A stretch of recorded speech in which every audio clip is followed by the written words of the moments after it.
Hello दोस्तों, मैं अमित कुमार सिंह आपका अमित सिविल सर्विसेज एकेडमी में एक बार फिर से स्वागत करता हूं। दोस्तों, आप मेरे चैनल पर डेली करंट अफेयर्स बिहार के देखते हैं। बिहार करंट अफेयर्स का दोस्तों सारा लगभग दोस्तों 6 अखबारों का करंट अफेयर्स मैं आपके लिए लेकर आता हूं कि आप जब बीपीएससी एग्जाम देने जाएं तो आपसे एक भी क्वेश्चन न छूटे। साथ ही साथ दोस्तों उन 6 अखबारों का राष्ट्रीय तथा अंतर्राष्ट्रीय खबरों का मैं भी लेकर आपके लिए आता हूं कि आप जब एग्ज़ाम में जाएँ तो आपसे एक भी, चाहे वो बिहार का करंट अफेयर्स हो, चाहे वो नेशनल या इंटरनेशनल करंट अफेयर्स हो, एक भी ना छूटे दोस्तों। डेली मेरे करंट अफेयर्स वीडियो से जुड़ जाइए। चैनल को सब्सक्राइब कर लीजिए दोस्तों, बहुत ही इंपॉर्टेंट वीडियो सेशन आपको मिलने वाला है। यूट्यूब के किसी भी चैनल पर आपको नहीं मिलेगा दोस्तों। बिहार सहित राष्ट्रीय तथा अंतर्राष्ट्रीय खबरों का ये एकदम इम्पोर्टेंट चैनल है आपके लिए। ठीक है दोस्तों, बहुत सारे बच्चों ने कहा है कि उनको पीडीएफ भी उपलब्ध कराया जाए। दोस्तों, मैं उसकी तैयारी कर रहा हूँ। आपको जल्द ही मेरे टेलीग्राम चैनल पर पीडीएफ भी डेली का मिलेगा। तो चैनल से जितना जल्दी हो सके जुड़ जाइए दोस्तों। डेली चैनल को देखिए और अपडेट रहिए। देखिए दोस्तों, कोई भी एग्ज़ाम, मैं इस जो करंट अफेयर्स का सीरीज है इसमें मैं आपके लिए तथ्यों को भी लेकर आता हूँ। जो भी जीके संबंधित तथ्य है मैं इनके साथ जोड़ देता हूँ, जिससे क्या होता है दोस्तों, आप अप टू डेट के साथ साथ जो भी इंपॉर्टेंट फैक्ट्स है वो भी आप जान लेंगे। तो बहुत ही इंपॉर्टेंट वीडियो सेशन है। मैं बार बार कह रहा हूँ कि जो मेरे चैनल पर नया है, चैनल को जरूर सब्सक्राइब करिए। सब्सक्राइब करना ना भूले दोस्तों, इससे हमको मोटिवेशन मिलता है और इससे भी अच्छे कंटेंट में आपके लिए लेकर आऊँगा। ठीक है दोस्तों, तो चैनल को सब्सक्राइब करिए दोस्तों में, लाइक करिए, ठीक है, शेयर करिए, ठीक है। तो पहला क्वेश्चन लेते हैं आज हम लोग। राजस्व में भूमि सुधार और गन्ना उद्योग मंत्री आलोक कुमार मेहता ने चौथे कृषि रोड मैप में किस उद्योग को प्रोत्साहित करने की योजना बनाई है? देखिए दोस्तों, मैं थोड़ा सा आपको बताता हूँ। हमारे यहाँ चीनी उद्योगों की हालत बहुत खराब है। तो सरकार ने जो भी चीनी उद्योग लगभग 20 या 25 मिल अभी बिहार में चल रहे हैं, लेकिन उनकी भी स्थिति अच्छी नहीं है। तो सरकार ने कहा है कि जहाँ पर चीनी मिल नहीं है, उन चीनी मिल के जगहों पर सरकार जो है गुड़ का उद्योग विकसित करेगी, गुड़ उद्योग वहाँ पर लगाएगी। ठीक है दोस्तों, तो गन्ना उत्पादक किसानों के लिए बिहार सरकार ने रोजगार सृजन तथा लघु उद्योग को बढ़ावा देने के लिए संपूर्ण बिहार में गुड़ एवं खंडसारी उद्योग को विकसित करेगी। ठीक है, विकसित किया जाएगा। चौथे कृषि रोड मैप के तहत बिहार राज्य गुड़ उद्योग प्रोत्साहन कार्यक्रम का डीपीआर लगभग तैयार कर चुकी है, प्रस्ताव के रूप में शामिल किया गया है। बिहार के उद्योग मंत्री समीर कुमार महासेठ ने बताया है कि मुख्यमंत्री उद्यमी योजना के तहत राज्य में 15,000 चौक उद्योग अभी संचालित हैं। 2018-23 तक कुल 23,367 आवेदकों के ऋण को मंजूरी दी गई है इन 5 से 6 सालों के दौरान। तो बिहार जो है उद्योग में प्रगति कर रहा है। हमारे समीर कुमार महासेठ जो उद्योग मंत्री हैं, जो आलोक मेहता गन्ना मंत्री हैं, वो भी गुड़ उद्योग लगाने के लिए प्रोत्साहित कर रहे हैं। तो ये बहुत अच्छी खबर है बिहार के लिए। बिहार सरकार ने पिछड़ा तथा अति पिछड़ा वर्ग के 9वीं तथा 10वीं के छात्रों के छात्रवृत्ति के लिए कितनी राशि स्वीकृत की है? देखिए, बिहार सरकार ने केंद्र सरकार से मदद नहीं मिलने के बाद जो है खुद के अपने योजनाओं से, अपने जो भी ऋण, अपने जो भी पूंजी है उससे जो है पिछड़ा तथा अति पिछड़ा वर्ग के 9वीं तथा 10वीं के छात्रों के लिए जो है अब 287 करोड़ रुपए की छात्रवृत्ति को स्वीकृत कर दिया है। बिहार की किस महिला ने पुणे में आयोजित all India civil services athletics championship 2022-23 में 1500 मीटर दौड़ स्पर्धा में गोल्ड मेडल जीता है? देखिए दोस्तों, ये विधान परिषद की सुरक्षा प्रहरी शिवानी कुमारी हैं, जिन्होंने पुणे में आयोजित all India civil services athletics championship 2022-23 में 1500 मीटर की दौड़ का स्पर्धा में गोल्ड मेडल जीता है। ठीक है, इसकी जानकारी जो है बिहार विधान परिषद के सभापति देवेश चंद्र ठाकुर ने दिया है। और विधान परिषद के सभापति के साथ साथ जो भी सदस्य थे उन्होंने मेज थपथपाकर इसकी शुभकामनाएं दी शिवानी कुमारी को। बिहार विधानसभा अध्यक्ष अवध बिहारी चौधरी तथा बिहार विधानसभा के सभी सदस्यों ने भी शिवानी कुमारी को बधाई दी है। इसी स्पर्धा में शिवानी ने 26 मार्च को 800 मीटर दौड़ में रजत पदक भी प्राप्त किया है। तो शिवानी कुमारी अच्छा पदक प्राप्त किया है, ठीक है, दौड़ में। बिहार विधानसभा यह एक निम्न सदन है, ठीक है। राज्य का विधानसभा का सदस्य होने के लिए न्यूनतम आयु 25 वर्ष होती है। बिहार विधानसभा 243 सदस्य है। बिहार में वर्तमान अध्यक्ष अवध बिहारी चौधरी हैं और जो नेता प्रतिपक्ष है वो विजय कुमार सिन्हा है। विधानसभा में अनुसूचित जाति की आरक्षित सीटें 38 है और अनुसूचित जनजाति की 2 सीटें आरक्षित है। बिहार विधान परिषद ये उच्च सदन है। 7 फरवरी 1921 को बिहार विधान परिषद अस्तित्व में आई। प्रथम सभापति इसके वाल्टर मोडे थे। वर्तमान सभापति देवेश चंद्र ठाकुर है। बिहार विधान परिषद में सदस्य 75 सदस्य हैं। नेता प्रतिपक्ष जो है यहाँ पर सम्राट चौधरी हैं, जो भाजपा के प्रदेश अध्यक्ष भी सम्राट चौधरी को बनाया गया है। बिहार में पहली वंदे भारत ट्रेन जो है अप्रैल में किन किन स्टेशनों के बीच चलाई जाएगी। देखिए, बिहार में पहली वंदे भारत ट्रेन जो है पीएम मोदी इसका उद्घाटन अप्रैल में करेंगे। पटना से हटिया कटिया जो रांची का एक स्टेशन है छोटा सा, वहां से चलेगा। ठीक है, बिहार में पहली वंदे भारत ट्रेन की शुरुआत करेंगे पीएम मोदी। ठीक है, पटना से हटिया के बीच। बिहार के सचिव सह राज्य स्वास्थ्य समिति के कार्यपालक निदेशक संजय कुमार सिंह ने कहा है कि सरकारी अस्पतालों में अस्पताल के बाहर कराए गए एक्सरे मान्य नहीं होंगे। ठीक है, यानी कहने का मतलब है कि अगर आपको अब भी इलाज कराना है तो बिहार के जो सरकारी अस्पताल में जो एक्सरों की सुविधा दी गई है वहीं पर आपको एक्सरे कराना होगा। निजी जगह से अगर आप एक्सरे करा के लाते हैं तो वो मान्य सरकारी अस्पतालों में नहीं होंगे। बिहार के स्वास्थ्य मंत्री तेजस्वी यादव हैं। तो ये सरकार की अच्छी पहल है, जिससे लोगों का पैसा भी बचेगा और निजी जो एक्सरे संचालक है उनकी मनमानी रुकेगी। बिहार सरकार ने राज्य के कितने बाजार समितियों के कायाकल्प के लिए 840 करोड़ की राशि स्वीकृत की है। देखिए, बिहार सरकार के जो राज्य बाजार समितियां हैं, जहां पर जो भी फसलें होती हैं उनका खरीद बिक्री किया जाता है, तो बिहार के 21 बाजार समितियों को आधुनिक बनाने के लिए राज्य सरकार ने 840 करोड़ की स्वीकृति दी है। 95% हिस्सा जो है नाबार्ड ऋण के रूप में दे रही है। बाजार समितियों को ई नेशनल एग्रीकल्चर मार्केट से जोड़ा जाएगा, जिससे जुड़कर किसान अपना सामान देश के किसी भी मंडी में बेच सकेंगे। ठीक है, देश में होने वाले कृषि टेंडर में किसान सीधे भाग ले सकेंगे। इन बाजार समितियों में किसानों को उत्पाद बेचने के लिए प्लेटफॉर्म की सुविधा भी दी जाएगी। ग्रेडिंग, पैकेजिंग, क्लीनिंग के लिए संरचनाओं का भी निर्माण होगा। उत्पाद की गुणवत्ता की जांच की सुविधा भी मिलेगी। कोल्ड स्टोरेज की भी सुविधा उपलब्ध कराई जाएगी। नदियों को, बिहार की नदियों को गाद मुक्त करने के लिए उत्तर भारत का सबसे बड़ा फिजिकल मॉडलिंग सेंटर जून 2023 में कहां शुरू किया जाएगा। तो देखिए, उत्तर भारत का सबसे बड़ा फिजिकल मॉडलिंग सेंटर बिहार के सुपौल जिले के वीरपुर में लगाया जा रहा है। नदियों को गाद, जलधारण क्षमता सहित विभिन्न पहलुओं पर इस पर ध्यान दिया जाएगा। जल संसाधन मंत्री संजय कुमार झा ने बताया है कि सेंटर को बेहतर बनाने के लिए नीदरलैंड से समझौता ज्ञापन पर हस्ताक्षर किया गया है। बातचीत भी चल रही है। मोकामा टाल को जल संसाधन मंत्री संजय कुमार झा ने बताया है कि जो मोकामा का जो चौर क्षेत्र है, टाल क्षेत्र है, जहां पर सालों भर पानी रहता है, को बिहार सरकार अपने दम पर 1178 करोड़ रुपए खर्च करके बेहतर बना रही है। फल्गु नदी गया में रबर डैम बनने के बाद जल स्तर 12 फीट बढ़ गया है। इसकी भी जानकारी संजय कुमार झा ने दी। राज्य में लगभग 9.41 लाख हेक्टेयर क्षेत्र जल जमाव की समस्या से ग्रसित है। साथ साथ उन्होंने यह भी बताया कि गंडक छाड़ी गंगा जोड़ो योजना के डीपीआर तैयार किया गया है। गोपालगंज के बीचों बीच निकलने वाली छाड़ी नदी की प्राकृतिक जलधारा का उपयोग करते हुए जो अधिकतम जल है, अधिशेष जल है, उसको गंगा में स्थानांतरित कर दिया जाएगा। इससे गोपालगंज, सारण तथा सीवान जिलों को बाढ़ से मुक्ति मिलेगी। बिहार में कहां पर लेमन ग्रास की खेती हो रही है। तो देखिए दोस्तों, लेमन ग्रास एक पौधा है जिसका जड़ी बूटी के टाइप यूज होता है। इसको पीने से डायबिटीज वगैरह कम होते हैं। ठीक है, गया के ठुमरिया जो कभी नक्सल प्रभावित क्षेत्र था, वह जो है आज लेमन ग्रास की खेती के लिए प्रसिद्धि पा रहा है। आज वह लेमन ग्रास की खेती के लिए प्रसिद्ध हुआ है। बिहार के कृषि मंत्री कुमार सर्वजीत ने इसकी जानकारी दी है। जल शक्ति मंत्रालय के आंकड़ों के अनुसार बिहार के कितने प्रतिशत परिवारों को मानक अनुरूप पानी मिल रहा है। देखिए दोस्तों, मानक अनुरूप पानी का मतलब है पानी में जो अशुद्धियां हैं उनका स्तर मानक स्तर का होना चाहिए, ज्यादा अशुद्धियां नहीं होनी चाहिए।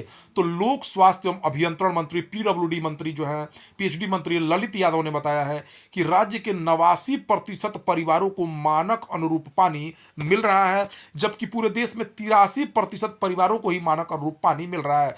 तो राष्ट्रीय स्तर से अच्छा मानक स्तर बिहार का है।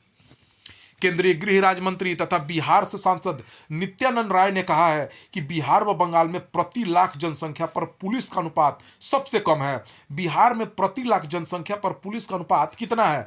देखिए, बिहार में प्रति 1 लाख जनसंख्या पर 115.08 पुलिस बल स्वीकृत है, जिसके विरुद्ध मात्र 75.16 बल ही 1 लाख पर तैनात है। 1 जनवरी 2022 तक पूरे देश में प्रति लाख व्यक्तियों पर पुलिस कर्मियों का अनुपात 196.23 स्वीकृत है। इसके विरुद्ध 152.80 पदों पर तैनाती है। पटना एम्स ने पटना एम्स में 2024 तक कितने बेड का क्रिटिकल केयर यूनिट बनकर तैयार हो जाएगा? देखिए, 2024 तक पटना एम्स में 300 बेड का क्रिटिकल केयर यूनिट बन जाएगा। पटना एम्स के निदेशक डॉक्टर जी.के. पाल ने बताया है कि सीएम नीतीश कुमार की पहल पर पटना एम्स के लिए 26 एकड़ जमीन उपलब्ध कराया जा रहा है। पटना एम्स में जुलाई से किडनी ट्रांसप्लांट की भी सुविधा लोगों को उपलब्ध होगी। सिविल सेवा प्रोत्साहन के तहत 67वीं पीटी में उत्तीर्ण कितनी छात्राओं को 4.68 करोड़ बिहार सरकार ने स्वीकृत कर दिया है? तो 67वीं संयुक्त प्रतियोगिता परीक्षा में पीटी में उत्तीर्ण 937 छात्राओं को सिविल सेवा प्रोत्साहन योजना के तहत 4.68 करोड़ की राशि दी गई है। ठीक है, सिविल सेवा प्रोत्साहन योजना के तहत सामान्य वर्ग व पिछड़ा वर्ग की महिला बीपीएससी पीटी की परीक्षा पास करने पर 50,000 की राशि मेंस की तैयारी के लिए दी जाती है, जबकि यूपीएससी की परीक्षा पीटी परीक्षा पास करने पर 1 लाख की प्रोत्साहन राशि मेंस की तैयारी के लिए दी जाती है। इस योजना का लाभ महिलाओं के अलावा इस अत्यंत अनुसूचित जाति, अनुसूचित जनजाति तथा अत्यंत पिछड़ा जातियों के छात्रों को और छात्राओं को मिलता है। पटना जिले में वंचित वर्ग के 6 से 18 साल की उम्र के बच्चों के लिए कितने हॉस्टल बनाए जा रहे हैं? देखिए दोस्तों, पटना जिले में जो वंचित समाज के बच्चे हैं, एससी एसटी अत्यंत पिछड़ी जाति के जो बच्चे हैं, उनको 6 से 18 साल की उम्र के बच्चों के लिए 2 हॉस्टल बनाए जा रहे हैं। नागपुर में आयोजित राष्ट्रीय होम्योपैथिक परिषद कार्यक्रम में पटना के किस डॉक्टर को बेहतर सेवाओं के लिए सम्मानित किया गया है? तो डॉक्टर जमीर को नागपुर में आयोजित राष्ट्रीय होम्योपैथी परिषद कार्यक्रम में बेहतरीन सेवाओं के लिए सम्मानित किया गया है डॉक्टर जमीर को। सीएम नीतीश कुमार ने किसके द्वारा लिखित महाकाव्य मृत्युंजयी का लोकार्पण किया है? पूर्व मुख्यमंत्री स्वर्गीय भागवत झा आजाद कृत महाकाव्य मृत्युंजयी का लोकार्पण सीएम नीतीश ने किया है। इसके साथ साथ सीएम नीतीश कुमार ने वरिष्ठ पत्रकार नीतीश चंद्रा द्वारा रचित गीत सबकी सुनता ऊपर वाला का लोकार्पण किया है। बिहार में कहां पर 120 एकड़ में 150 करोड़ की लागत से फिल्म सिटी बनाया जाएगा? तो देखिए, बिहार सरकार ने राजगीर में 120 एकड़ में 150 करोड़ की लागत से फिल्म सिटी बनाने का निर्णय लिया है।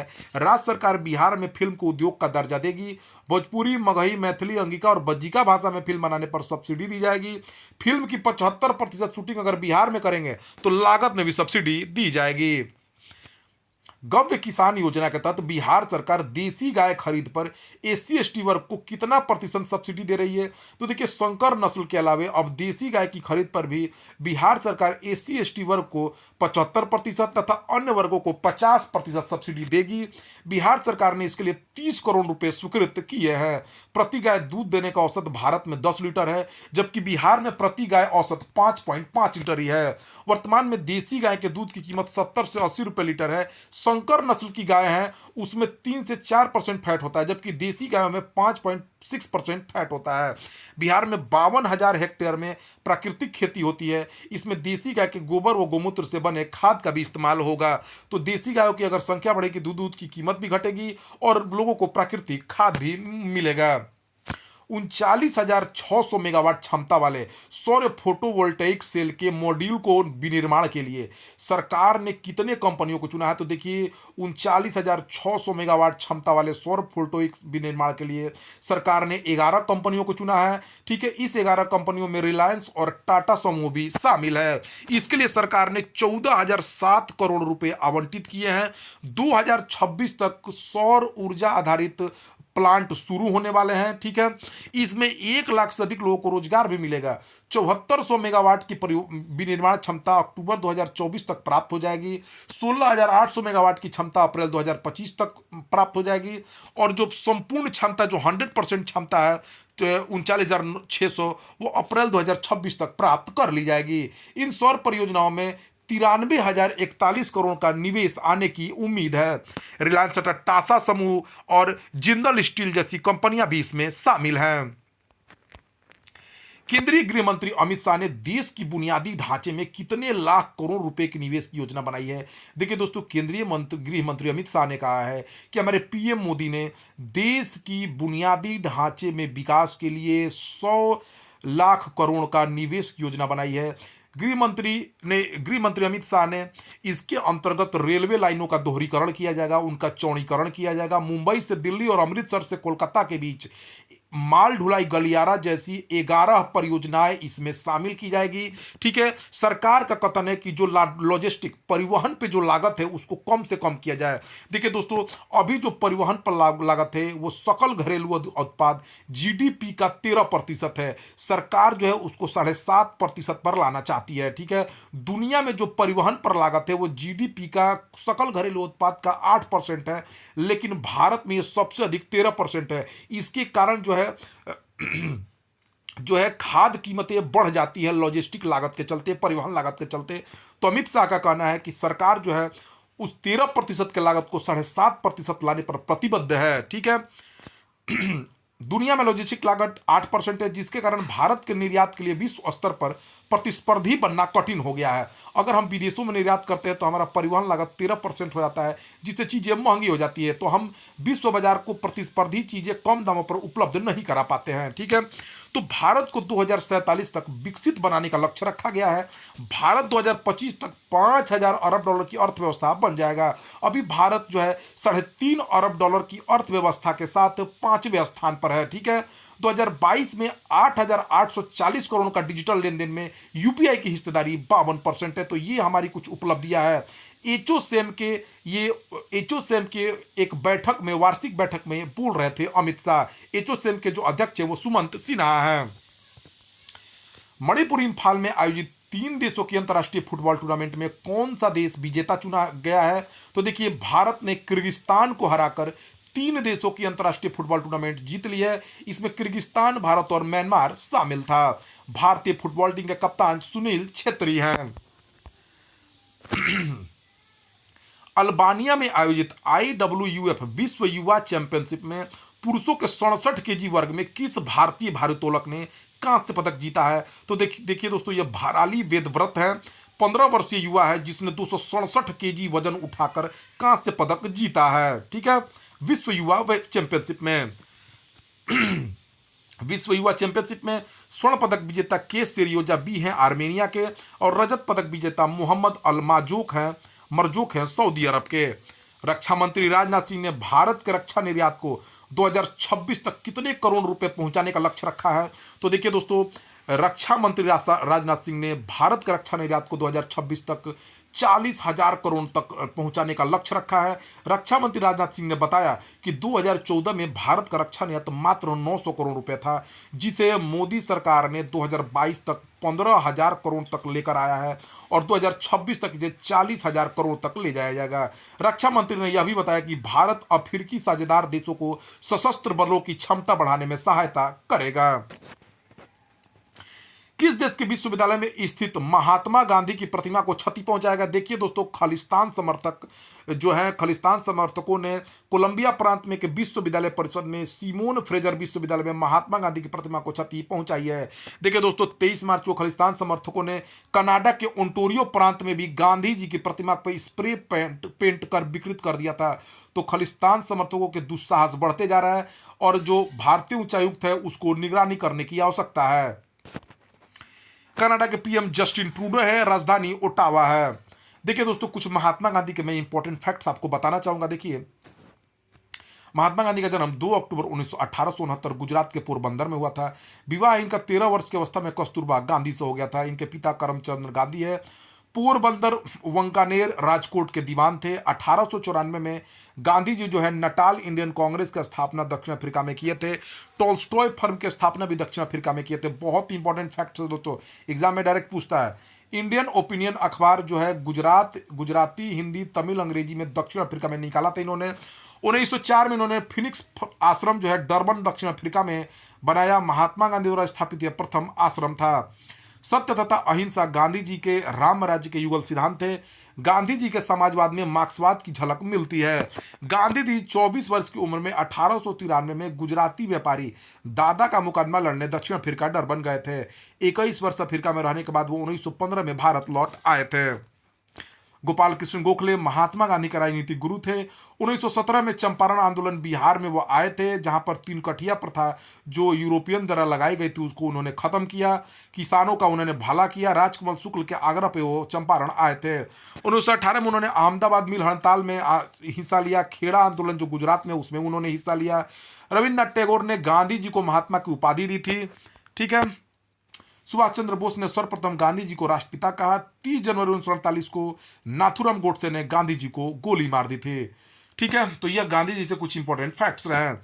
देश में कहां पर पहली क्लोन गिर गाय की बछिया का जन्म हुआ? देखिए दोस्तों, हरियाणा के करनाल में राष्ट्रीय डेयरी अनुसंधान संस्थान के वैज्ञानिकों ने देश की प्रथम क्लोन गिर गाय बछिया पैदा करने में सफलता पाई है। इसका नाम गंगा है। गिर नस्ल भारत की पहली और विश्व की दूसरी क्लोन बछिया है। हरियाणा के सीएम मनोहर लाल खट्टर हैं। हरियाणा के राज्यपाल बंडारू दत्तात्रेय हैं। शहरी क्षेत्रों में अल्पसंख्यक गरीबों को घर देने के मामले में कौन सा राज्य सबसे आगे है? देखिए दोस्तों, उत्तर प्रदेश जो सरकार है, प्रधानमंत्री आवास योजना शहरी के डाटा के अनुसार पिछले 5 सालों में उत्तर प्रदेश में अल्पसंख्यकों के लिए 3,48,884 आवास स्वीकृत किए हैं। उत्तर प्रदेश के सीएम योगी आदित्यनाथ हैं। उत्तर प्रदेश की राज्यपाल आनंदीबेन पटेल हैं।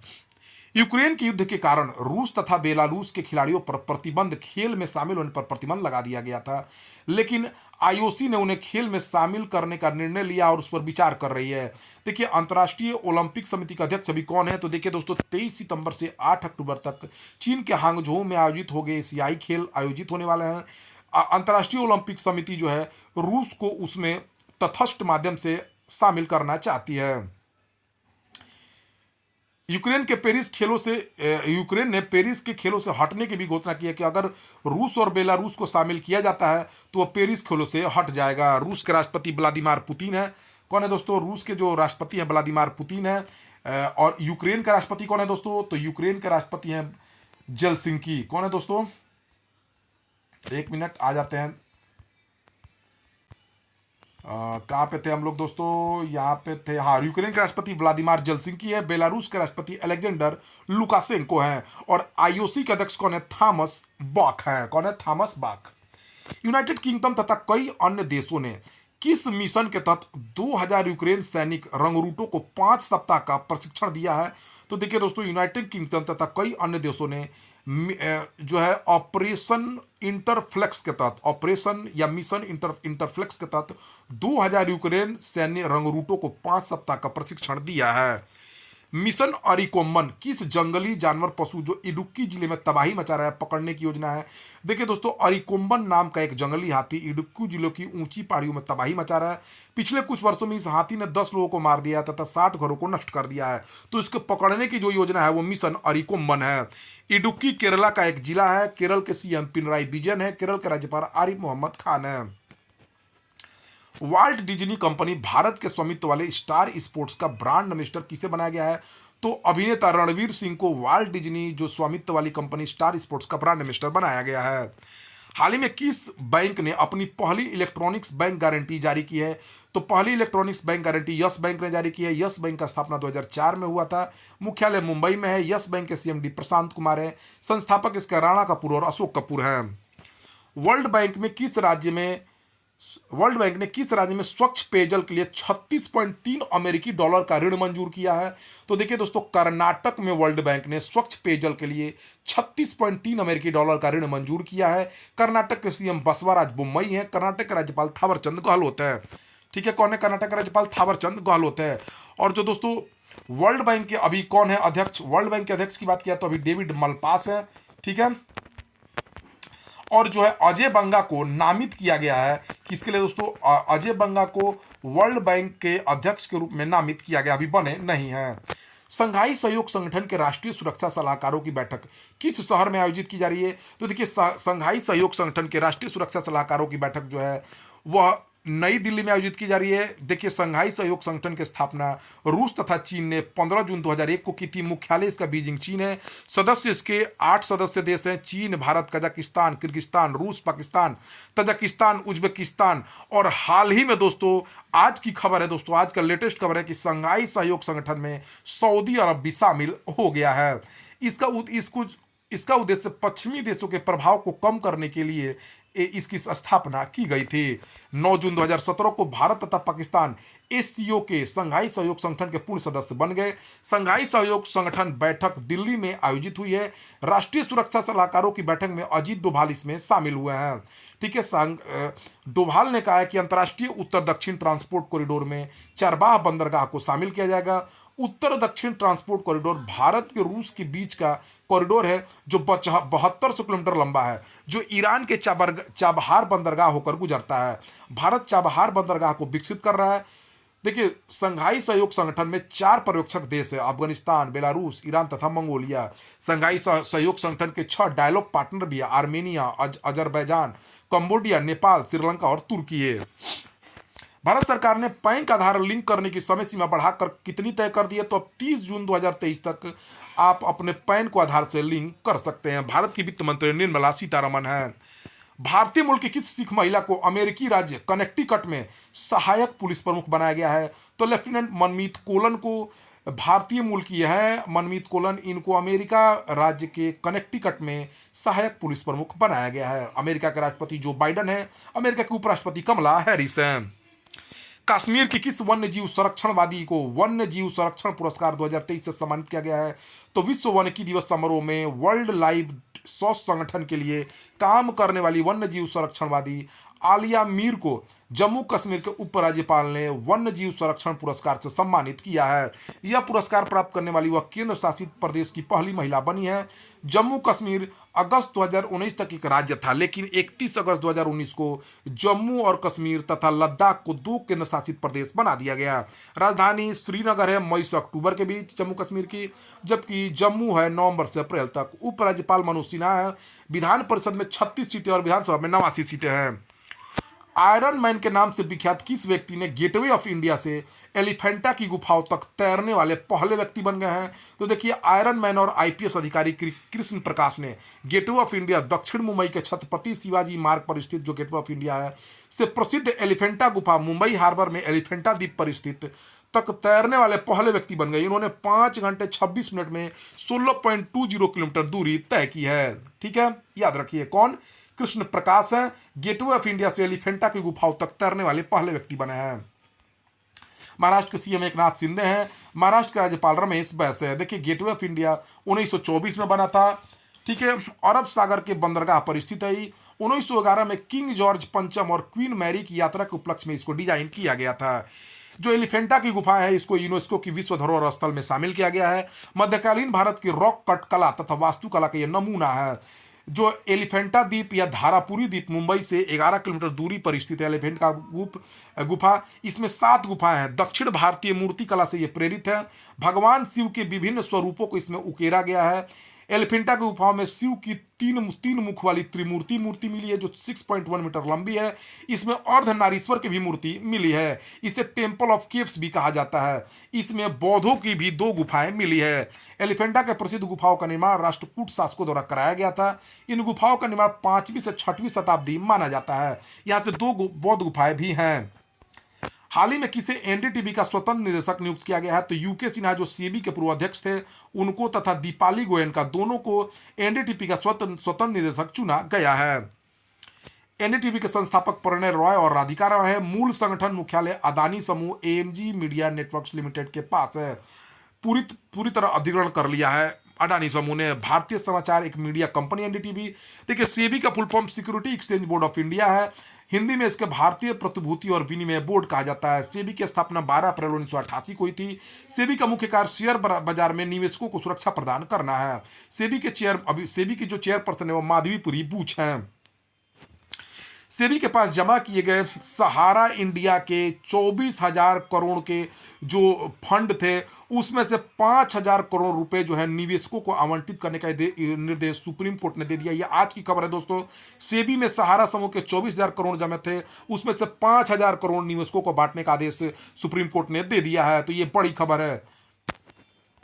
हाल ही में किस देश ने मार्बर्ग वायरस रोग के प्रकोप की घोषणा की है? तो देखिए दोस्तों, तंजानिया में मार्बर्ग वायरस पूरी तरह फैल गया है। डब्ल्यूएचओ के अनुसार मार्बर्ग वायरस अत्यधिक संक्रामक वायरल बीमारी है, जिससे रक्तस्रावी बुखार हो जाता है और इसकी मृत्यु दर 88% है। केनिया, कांगो, अंगोला, दक्षिण अफ्रीका, युगांडा, अफ्रीकी देशों में अत्यधिक मौतें हुई हैं इसके कारण। तेज बुखार, तेज सिर दर्द, मांसपेशियों में दर्द, पेट में दर्द, ऐंठन तथा संक्रमण के बाद तीसरे दिन उल्टी शुरू होना इसका लक्षण है।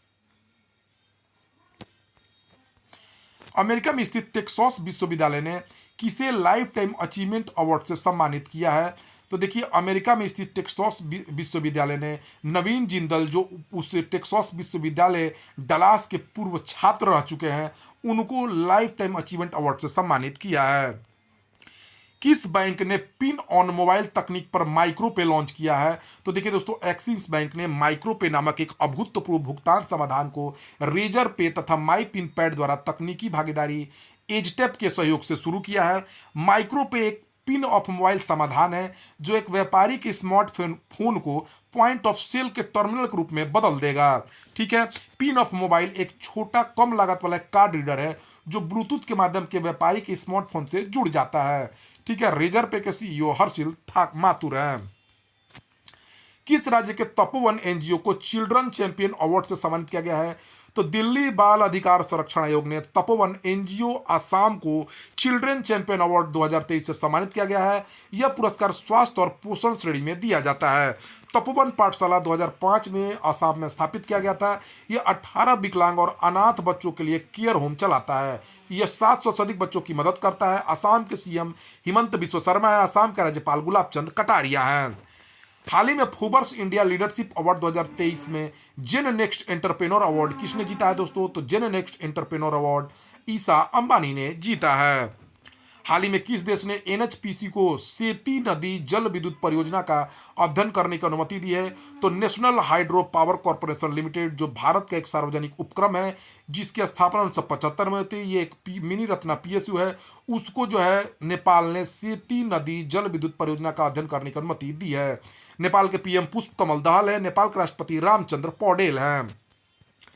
यूरोपियन यूनियन ने भारत के किस राज्य के कांगड़ा चाय को जीआई टैग प्रदान किया है? तो हिमाचल प्रदेश के कांगड़ा चाय को यूरोपियन यूनियन ने जीआई टैग प्रदान किया है। कांगड़ा चाय को भारतीय जीआई टैग 2005 में मिला था। हिमाचल प्रदेश के सीएम सुखविंदर सिंह सुक्खू है। हिमाचल प्रदेश के राज्यपाल शिव प्रताप शुक्ला हैं। नेशनल कंपनी लॉ ट्राइब्यूनल ने गूगल पर कमीशन ऑफ इंडिया द्वारा लगाए गए कितने जुर्माने को 30 दिन के अंदर चुकाने का आदेश दिया है? तो देखिए दोस्तों, सीसीआई जो कमीशन ऑफ इंडिया है, उसने 1337 करोड़ रुपए का जुर्माना जो है एंड्रॉयड मोबाइल उपकरणों के संबंध में प्रतिस्पर्धा रोधी प्रभावों के कारण लगाया था गूगल पर, उसको नेशनल कंपनी लॉ ट्रिब्यूनल ने जारी रखा है। तो दोस्तों, यह रहा 29 मार्च 2023 का बहुत बहुत बहुत इंपॉर्टेंट वीडियो दोस्तों। पूरा वीडियो अंत तक देखिए, बहुत ही इंपॉर्टेंट वीडियो होता है और आपको दोस्तों एग्जाम में, बीपीएससी एग्जाम में सफलता दिला कर रहेगा। जरूर देखिए दोस्तों, एक एग्जाम में पास करने का मूल तंत्र है दोस्तों, करंट अफेयर्स के साथ साथ स्टैटिक जीको को पढ़ते जाना, एकदम आप पास करेंगे। ठीक है दोस्तों, thank you for watching my video.